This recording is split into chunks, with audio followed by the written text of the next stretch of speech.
इधर ब्राह्मण देवता जब आ जाते हैं तो रुक्मिणी पंडित जी से कहने लगी, पंडित जी श्याम सुंदर कहाँ है? पंडित जी बोले, धीरे बोल लड़की धीरे। भगवान कन्हैया कुंदनपुर में जो गिरजा मैया का मंदिर है उस मंदिर के पास रथ में बैठे हैं। लाली चुपचाप चली जाओ, किसी को कानों कान भनक न चल जाए, क्योंकि शिशुपाल की चारों तरफ सेना लगी है। और एक काम करो रुक्मिणी, अब मुझे भी कुछ दक्षिणा दो, क्योंकि मैं यहाँ तक द्वारिका तक गया तो मेरे लिए कुछ है या नहीं। रुक्मिणी कान लगी, पंडित जी मैं तुम्हें दक्षिणा दिए तो हमारे साजन चले जाएंगे, इसलिए मेरी एक बात सुनो। तो रुक्मिणी रोए की बोली, पंडित जी से, हरनाथ तुमको भिक्षा दे तो पंडित दे रबो तू है जावेती।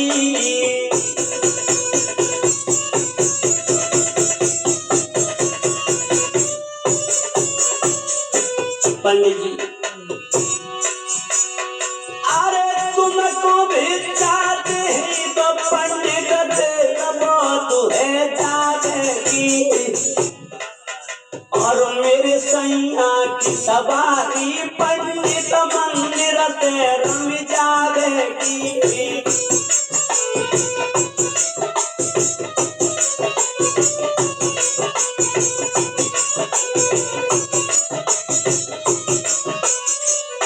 पंडित जी इसलिए मैं आपसे निवेदन करती हूँ,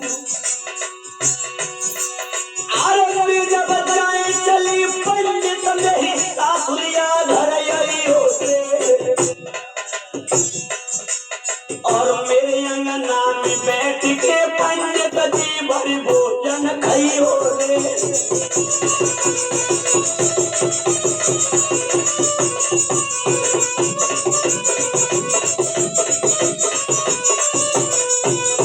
और रुक्मिणी बोली, पंडित जी चिंता मत करो,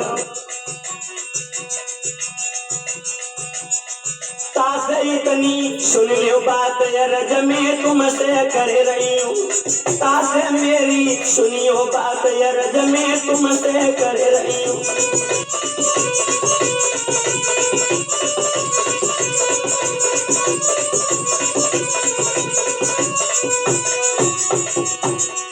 अरे तुमसे कर रही हूँ, रज में तुमसे कर रही हूँ, इतनी सुनियो बात रज में तुमसे कर रही हूँ।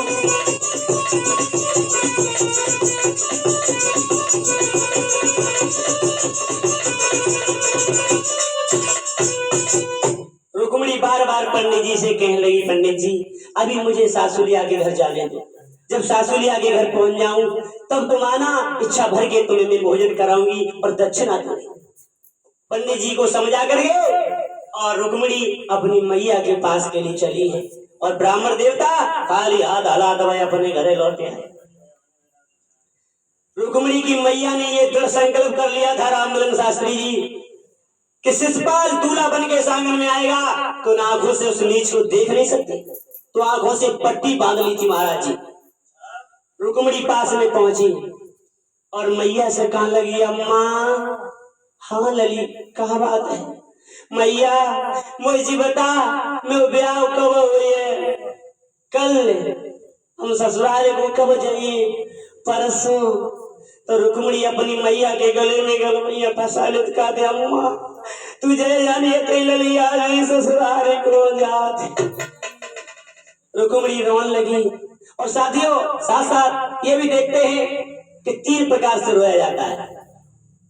जब बड़ी बूढ़ी डोगरी नामती शास्त्री तो हमारी बड़ी बूढ़ी इकट्ठी होके आ जाती और रोने लगती,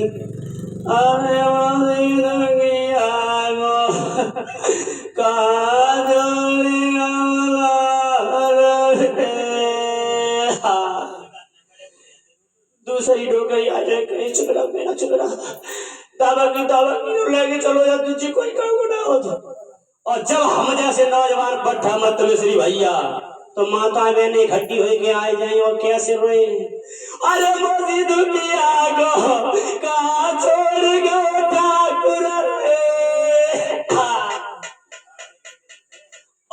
जी लड़कियां ससुराल को जाती न रमा राम न नमस्ते नमस्ते कछु ना, गले में गले मैया भसाइयों कैसे करें।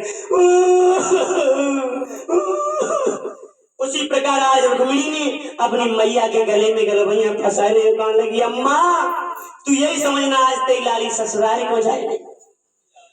चली रे ससुराल दुल्हन बन के, चली रे ससुराल दुल्हन बन गई।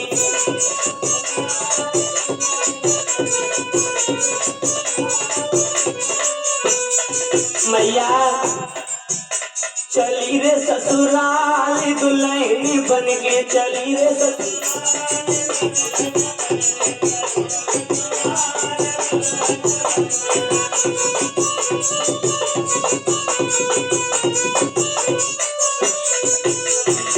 माँ सुन क्यों ना रही मैया, मेरी खबर भूल मत जाइए ओ अम्मा, रक्षा बंधन पे मोए बुलाइए, यही है आखिरी प्यार दुल्हन बन के, चली रे ससुराल दुल्हन बन के।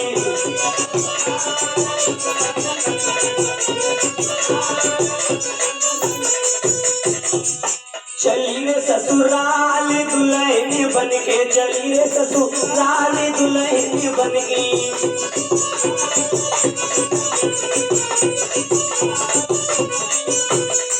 और रुक्मिणी संग की सहेलियों से कहने लगी, बहना बालापन तो बबुल गोद खेली गोइया, छोड़ चली में तो संग की सहेली, चल भाई में सब कौन बिसारी दुल्हन बन के, चली रे ससुराल दुल्हन बन के।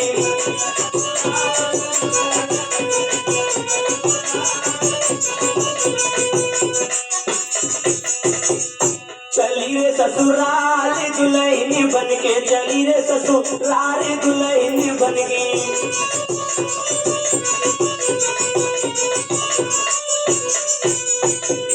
इसी प्रकार श्रोताओं रुक्मिणी अपनी मैया से निवेदन करके और आरती का थाल सजा के गिरजा मैया के पूजन करने के लिए चली है।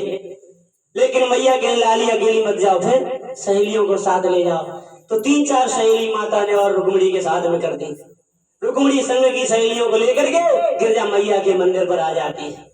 गिरजा मैया से विनती करती है, माँ मैंने तुम्हारी बहुत दिन तक सेवा की है, मैया आज मेरी इच्छा को पूर्ण कर दो। मैया कहने लगी, मस्तू पुत्री ऐसा ही होगा। रुक्मिणी सहेलियों के साथ उस जगह पर पहुंची है जिस जगह पर भगवान कन्हैया रथ में बैठे हैं।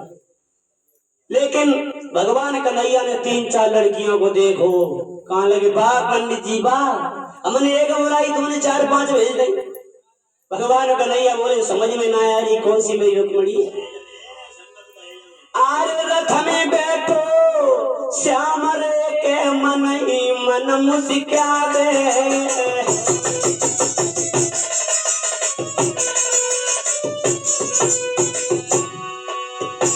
भगवान कन्हैया मुस्काने लगे, रथ में बैठो श्याम रे के मन ही मन मुस्का दे। और कौन सी मेरी रुक्मिणी रे, हाँ कौन सी मेरी रुक्मिणी रे, समझ नहीं कछु आवे।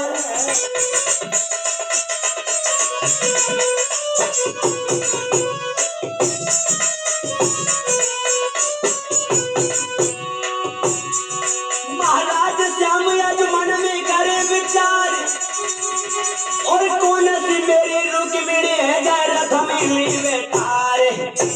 भगवान कन्हैया देख रहे हैं और विचार कर रहे हैं, शास्त्री रामचंद्र जी अब हम कौन ले जावे, सब एक ही रूप खड़ी है। अब हम किने किने को ले जावे, सब एक ही रूप खड़ी है।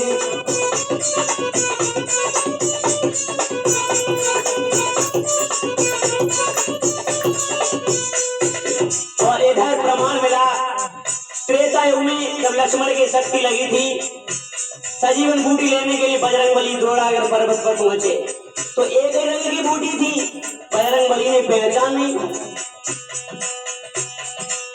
हनुमान पर्वत पे पहुंचे, मन में फिक्र बड़ी है।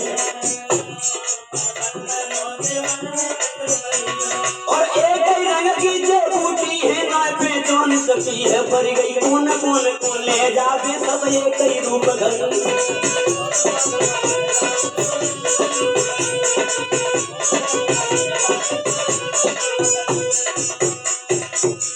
अब हम किने किने को ले जावे सब एक ही रूप खड़ी है, मर गई।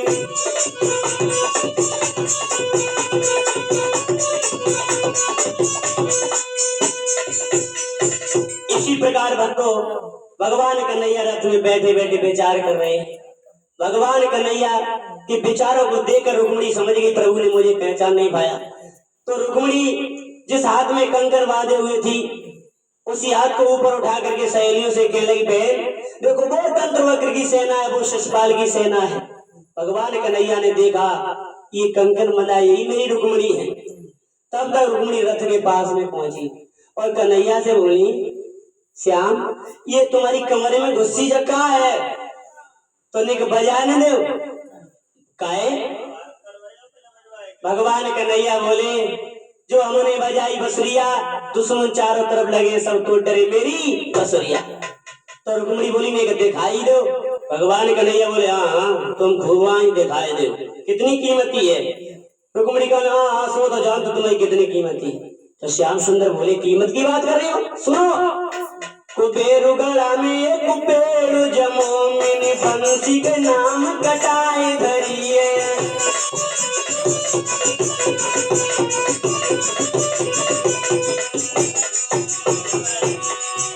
कुबेरु गड़ा में एक कुबेरु जमो मैंने बंसी के नाम कटाए धरिए। शेष ने काटी महेश ने पेड़ी, विष्णु ने सनकादी करी है।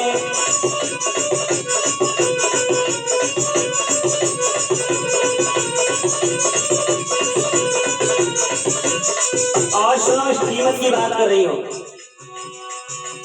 ब्रह्मा जी ने तेज किए और नारद मुनि ने देखी धरी है। सो मांग रही देखन को मेरी अरबन खरबन की बसुरी है।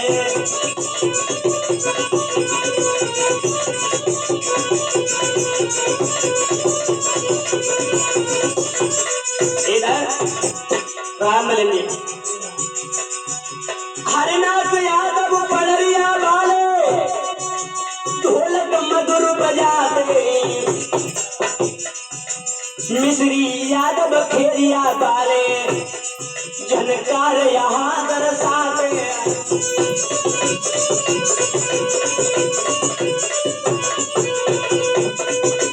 और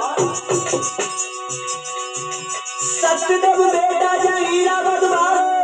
Low battery, please charge.